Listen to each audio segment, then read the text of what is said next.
kedua mempelai yang didampingi untuk maju selatan guna didampingi ayah dan bunda Bapak Purnama Setia dan Ibu Sri Kartika, Bapak Biswar Bisa Ibu Mas Dian Harap, dan kami undang adik-adik dari kedua mempelai, putra putri dari Bapak Biswar Bisa Ibu Mas Dian Harap, juga putra putrinya Ibu Sri Kartika dan Bapak Purnama Setia.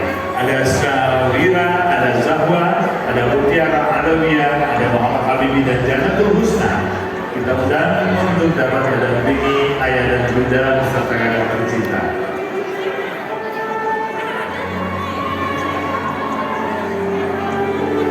Silakan. Bapak Ibu harus bahagia. Hari ini kedua keluarga bersatu, menyatu dalam bingkai indah bernama cinta yang telah diikatkan di Patri dengan berbahagia oleh kedua putra putri tercinta Miss Dayani dan Muhammad Gilang Pratama. Bineka menjadi indah. Bineka tidak ada masalah ketika cinta hadir di dalamnya. Inilah kata bersama Allah yang menganugerahkan ke hati dari sekelilingnya semua cinta.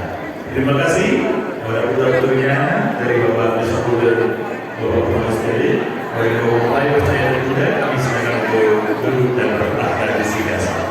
Bapak dan Ibu, adik yang menghormati dan yang berbahagia. Ibu, mari bersama.